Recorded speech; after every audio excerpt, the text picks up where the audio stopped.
Well, hello everyone. I am not going to be talking about an assessment tool. I know you guys are very disappointed about that. So what I'm presenting on today is I'm going to talk a little bit about our larger project, the Farming for Native Bees project, of which I install native bee habitat on farms. But really what I want to talk about is a series of tools we have developed to help farmers start doing this on their own farms.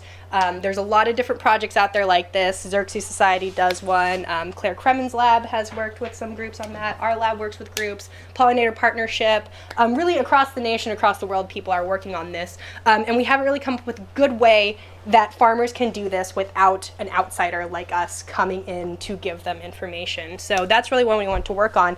And my hope was that I was going to be able to debut some of these resources to you, but unfortunately, due to constraints, we cannot have sound. So I'm just going to give you guys some examples. Unfortunately, they won't be as interactive as I hoped. But really what I want is to get feedback from people who work with farmers themselves, to see what is going to be useful in your work to get this information out there. So please, any comments, feedback you have, anything I say that you think is funky, please do not hesitate to interact with me regarding that.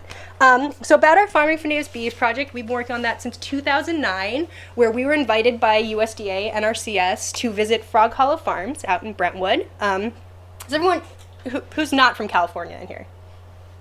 Okay, so Brentwood is if you take the Bay Area and head directly east for an hour, we are there. That is Brentwood. So kind of marginal Central Valley, still very agricultural, but in this weird cusp of, urban development and agriculture. So we were invited to go out there, and the goals of our projects were to, one, provide farmers with a sustainable, cost-effective supplement to honeybees as pollinators. We do not want to replace honeybees. That's very important. I'm sure those of you who work with farmers know that certain words are triggers for certain things, and when you say something like, native bees for pollinators, they think, you want to take away my honeybees? And we say, no, absolutely not, because that gets them worried about their bottom line. So we're supplementing, and that is the entire goal of this project, is to supplement honeybees.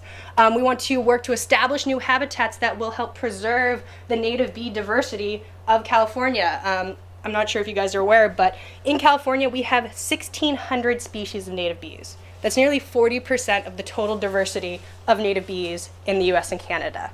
To give you a sense, Texas, which is bigger than this, has about 300 species of native bees. We by far have the greatest diversity, and so we should be working in these areas of agriculture to help conserve them. And then we want to form partnerships. I'm sure you guys have heard this in nearly every single talk today, but it's really important that we used to use language where we said we're going to outreach information to farmers, or we're going to educate farmers. And then we started working with farmers and we realized that was woefully arrogant. It was really arrogant for us to say, we're going to come and educate you, because they're already educated. They know so much about a lot of things. They just don't happen to know about native bees. And we know about native bees, but we know nothing about farming. So it's really become this dialogue and interaction between our farm partners and us to make this project a success. And it's really our project with the farmers. It's not just a UC Berkeley project. It's a partnership between the two. And obviously, if you guys haven't noticed, farmers are some of the best outreachers of information, because other farmers like to hear from farmers. It comes far more from someone who's your peer than someone who's from the outside. And I'm going to argue a little bit about the comparison, because some of our farmers really like a little bit of competition. We go to some of our farms and we say, hey, Patrick's got 64 species of bees. Al, you only have 42. And he goes, I want 64 species. What do we need? Tell me what to do. So that's worked in our favor. So just to give you a sense, we work with 8 farms, 4 control, where we don't add any plants, and 4 treatment, where we do add plants. And we work with 4 conventional and 4 organic, evenly split between the two, because we want to see the differences of, there's still a lot of conventional farmers out there. There's not a ton of organic ones. And so we don't want any of our information to be only for organic farmers or only for conventional. Any type of farm can do something for native bees.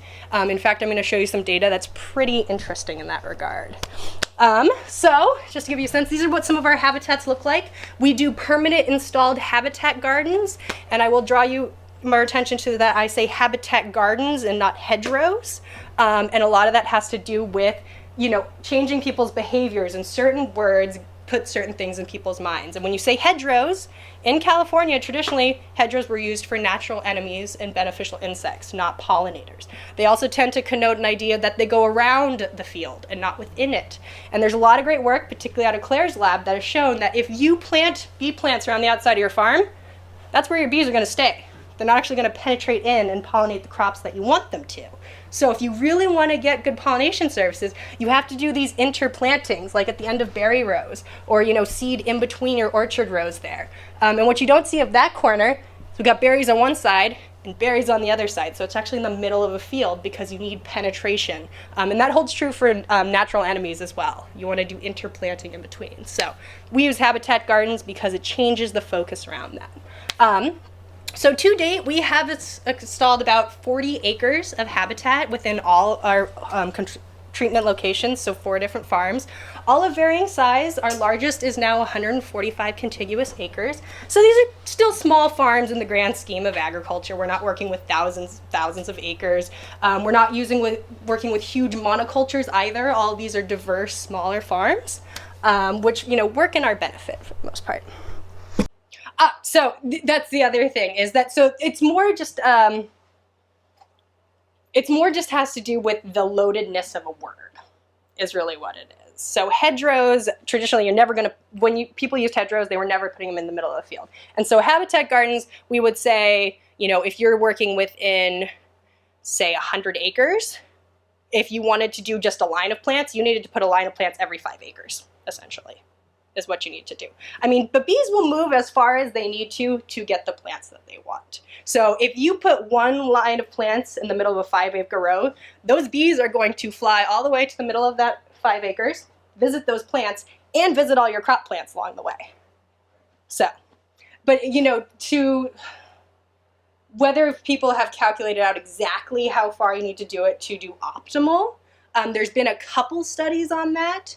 Claire's work on watermelons showed that if you have a watermelon field within a certain proximity to wildland areas, you can accomplish the entire pollination services for that entire field just from wild pollinators.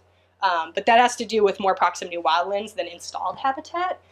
So there's been some work, but not a ton. Mostly what people have focused on is just, hey, you put all your plants on the outside, nothing's going in the middle.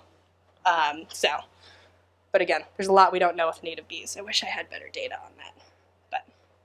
I don't have an exact distance. But what we tell people is for every so many acres, you want to put this many plants in this kind of formation to just ensure it. But I can't guarantee that, you only need this much in the middle. Yeah. Claire's group, Claire Kremen, of which a number of her grad students are here, they've done a lot of really great research on that particular thing. And we always, in research, you have to be very specific about what the goals are of your study. You'll notice I didn't talk once about crop yields. And a lot of people want to know is, are native bees going to increase crop yields? And I have no idea because that was not the goal of our study. So I always have to take a step back and say, that's not what I was looking at, but somebody else may have looked at it and be really great. So, but that's not what we've been focusing on. Mostly, it's just kind of accepted within the pollinator world that it's like, if you want penetration, you can't do outside plantings. You have to do inside plantings. So, sorry, I don't have a better answer for you than that. But Claire's work, they've got some good data. Maybe one of her grad students back here can give you specifics. So, some of our results to date, and I should have told you which ones were conventional, which ones organic. So, Dwelly won. Actually, we switch these around. So Dwelly 1 is actually a conventional farm, and they have our highest species diversity to date, 72 species of bees. We have pretty much tripled bee populations on the farm since we started sampling there in 2010. And you can tell a lot of our treatments have all gone up. Enos farm, 13 to 47. And then we have a couple interesting things in case you didn't notice, like our control farms. Wolf Farm has 64 species of bees. Also a conventional farm where we have not added bee plants, and yet their numbers are continuously going up. What you don't see is my little picture here that shows that Wolf Farm, right behind it, borders an urban area and a huge riparian area, and they're not that far from wildlands. So because of that, they are getting these kind of natural influx of pollinators, whereas something like Enos Farm, they are literally in the middle of just a series of agricultural fields that are all monocrops and all conventional farms. So they are a reservoir, even though we have added bee plants there. So it's taken longer for them to establish their bee populations than somewhere like Wolf Farm, where the surrounding landscapes are contributing to those populations. Again, Claire's work has looked a lot at what the surrounding landscapes can contribute onto your farms. But what I love about this data is it shows that even if you are an island of biodiversity in the midst of all these monocultures and conventional farms, you can still get native bees to your farm. You just might have to put in a little bit more effort. Or, say you're a farm that you don't want to put in a lot of effort into it, but you're surrounded by wildlands and urban areas, then you can get away with a little less. Basically, our data is just going to show that any farm can do something for native bees on any different scale, and you can still get those pollinators up. And these are just some of the common pollinators we see. This is the blue orchard bee, Ars melignaria. It's on an apple blossom. And a great study came out showing that 250 female blue orchard bees can do the work of an entire honeybee colony, which an entire honeybee colony can have anywhere from about 30 to 60,000 workers in it. So just enormous the amount of efficiency you get there. Same with andrenids, which are an early season. They fly from about February to March, so they're out during a lot of the peak crop pollen rate times. And a really great study just came out of New York showing that the outcrossing of pollen. Honeybees, when you looked at the pollen packs on honeybees, whole hodgepodge of pollen from a bunch of different places. Whereas andrenids, who were foraging on apple blossoms, had about 90% purity of apple pollen. So that meant that they were going just to apple blossoms and getting better cross-pollination between just apple blossoms. So there's looking at these efficiencies and things like that. Any questions about that before we move on? Okay, we're totally switching gears after this. So, to talk about, that's just a little tiny summary of the data we've gotten so far. If you want to talk about it in more depth, I can talk about it for days. So please feel free to do that. But so our real goal was to take all this great data we have, and how do we give it to farmers in a usable, interesting format that does not require them reading through reports that we have written up. We had to learn the hard way that even if you give farmers the most condensed version of a scientific paper, they're up at 3 o'clock in the morning and they don't go to bed until, 9 o'clock at night. They are working full time, and they just simply don't have the time to digest this information that we're giving them. So how do you give it to them in a way that they'll, one, be able to use, two, they will have the time to use, and will actually effectively guide them. So that's where this project came out. So we started working with the state biologist, Thomas Moore, who gave us some ideas about things that he had seen most successful with farmers. And the biggest thing was videos. Farmers seem to do better if you could just say, here, watch a 5-minute video with knowledgeable people in it, lovely images, interactive things, just show them the bees. And it tend to be more successful than like, here, let's give you a pamphlet and a list of plants and see what you can do with them. They really needed to have it, in a more interactive and more visual format. So we've decided to come up with a series of 9 different modules that are very video heavy, that feature farmers, researchers, extension specialists, and any variety of people that the farmers interact with on a daily basis to basically walk them through these processes. So, they're meant to be iterative, so we can, a farmer with any level of knowledge can jump in wherever they feel comfortable. So all the way from why do we care about bee pollination? Why should you care about bee pollination?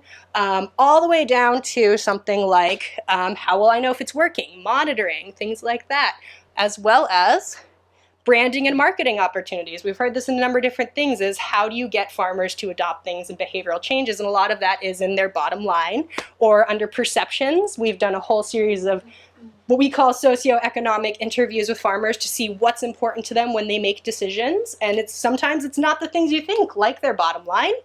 Sometimes it's, I really want my family to take over my business, so that's what I care about. And so for them, they want to see something that speaks to the young folks of how do they get them on board with that. Or, what I take pride in is that my customer trusts me in the quality of my fruit. And so even if I'm not producing the most, as long as my customers are happy with what I'm getting, that's what's going to be meaningful to me. So we wanted to get a sense of, those other nuances that aren't necessarily brought out in something like a cost-benefit analysis. And so these are all going to go into our modules. So as an example, because I can't show you the video I wanted to, these are the stars of our modules. So this is Farmer Al at Frog Hollow. And he is what I would classify as an early adopter. If any of you guys know the adoption scene. So he is about as easygoing and excited about everything that comes onto his plate as anyone. You come to him with a project, he says, great, let's do it. So he's early adopter, and he's great because he'll speak to those organic farmers who are ready to try anything. And you can see we've done some pretty extensive, the orange areas highlight our seeded areas on his farm, and these are our permanent habitat gardens. And just to give you a sense of, we're going to take people on tours of the farms through our modules so they can actually see and vision, you know, like we were talking about, every farm's different. Each one has a different story. You can't just give people a list of plants and say, here, this is going to work on your farm, because we don't know what's on your farm. We don't know what crops you grow. We don't know your pollination needs. We don't know your soil needs. We really have no idea. So we want to be able to show them a series of case histories to show that no matter what you do, what you grow, who you are, you can do something for native bees. Then we have somebody like Patrick, who's a conventional farmer, and somebody I would say is a gatekeeper, because he was slower on the adoption. He wasn't super ready. He wasn't like, do whatever you want. He's very cautious. Again, he's conventional. And so he can speak to a different type of farmer than someone like Al can. You know, he grows row crops, he grows orchard crops, he grows berries, he does conventional, he has some sites that are organic, and he's very business-minded. So you can just see one of our sites there. And then we have someone like Ron Enos, who is the epitome of a small family farm. He's got, 19 acres. It's literally him, his wife, his son, his daughter, his aunt. Anybody in his family can do that. Predominantly row crops. Most of his marketing is through his farm stand and CSA, as well as a couple of the chain stores. So again, he will speak to a different type of farmer that the first two can't necessarily speak to. And then each habitat at their farm has been developed specifically for those farms. And so it's just a way to show people, we get it, you're all different, you're all special, and yet we can still make something work. And then we have something that I'm really excited about, which is prescriptive treatments, is what we've come up with. Essentially, anybody who's a farmer can go and say, okay, I grow this crop, and we can tell them, great, you need pollination services during this time, and we have actually narrowed down the specific bees you want at that time, because, out of the 72 bee species I have attracted to Dwelly Farm, only, 6 of them regularly go to berry flowers. So while the biodiversity is great, we recognize that farmers are really concerned with which bees are going to be pollinating which crops. And so we can now go through and say, okay, so this is my, what would it be? Not prescription. Diagnosis. This is my diagnosis for your farm. You grow blackberries. Your blue times March through May. These are your bee pollinators. Great. Now I can go through. These are your bee pollinators you need. They fly spring through fall. They live in annual colonies, and they nest underground. Or, spring through fall, solitary nesters excavate pithy stems like rubus. Or Halictus ligatus. Females fly from March to October, whereas males come out later. Not that big of a deal. Males don't collect pollen. Females are flying when you want them to. Perennially social, nest in soil. And then I can go through and say, great, to get these bees, you need to plant these plants, and with this many in what order. And that'll basically go through pretty much all the crops we've studied, which currently includes berries, cherries, apples. We're replicating this work in Ventura for avocados, and we should be able to do it soon for tomatoes. And then what we're also working on is a kind of general pollinator prescription that's like, well, I don't have any very specific needs, but I kind of want native bees, so I can go through and say, okay, well, these are our top 10 native bees that regularly visit crop plants, and so here's my general pollinator prescription for you.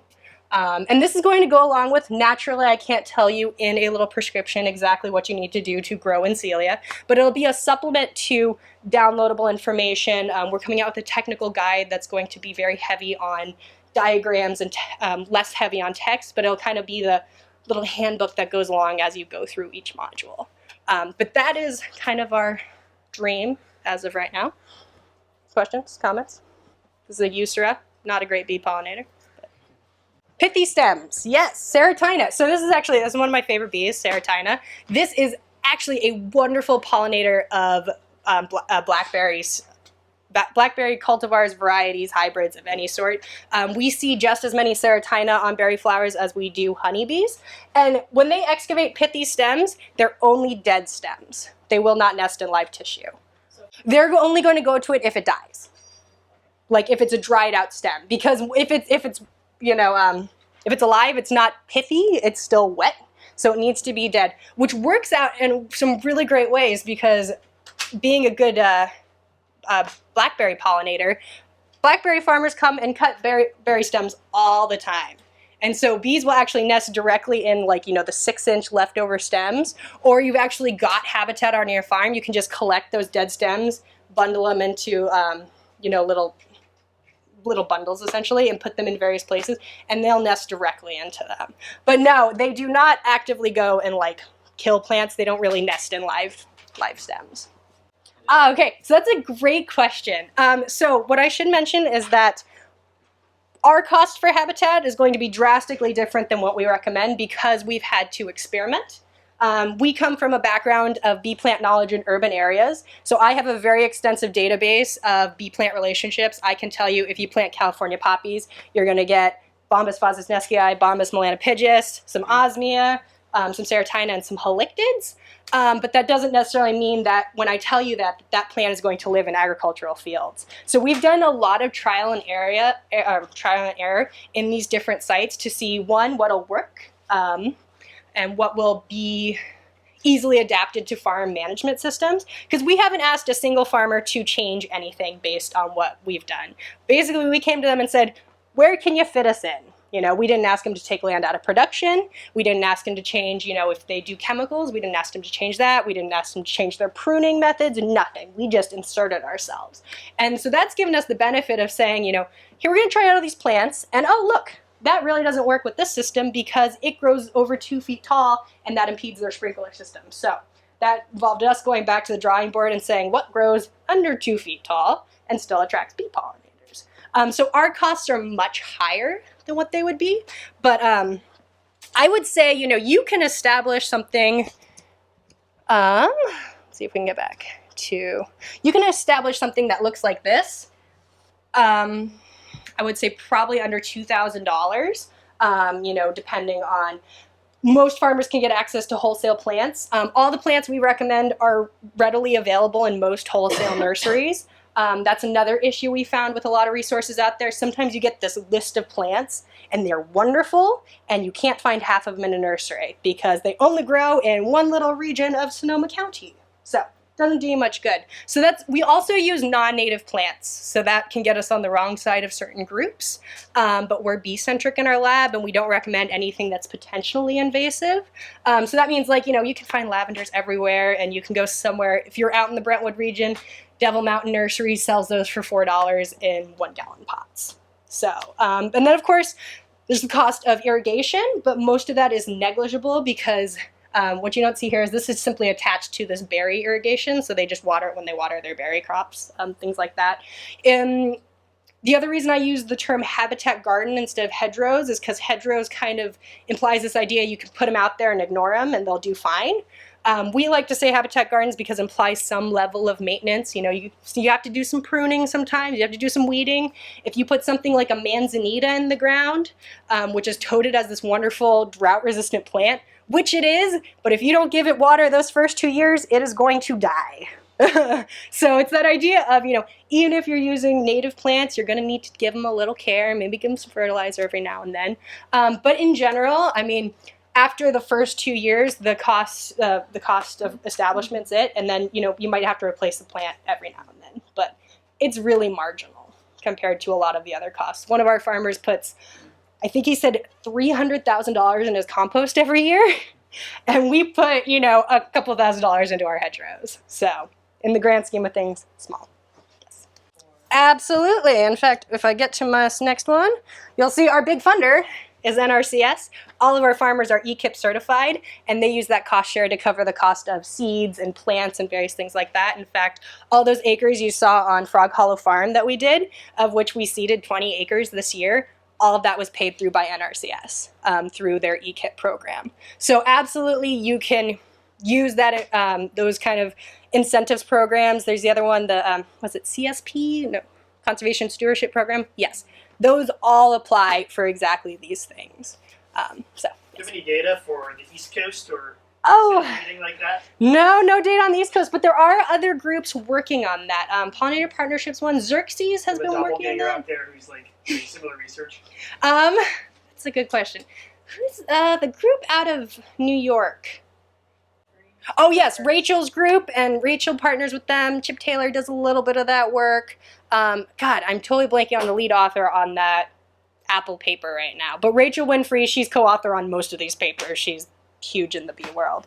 But yeah, a lot of that work out there has been done on apples, as well as a great study came out on blueberries as well, and actually showing blueberries are an interesting case because they could do exclusion studies from that, and they did actually show that native bees resulted in larger fruit set and like higher yields. So that was one instance that they could do crop yields.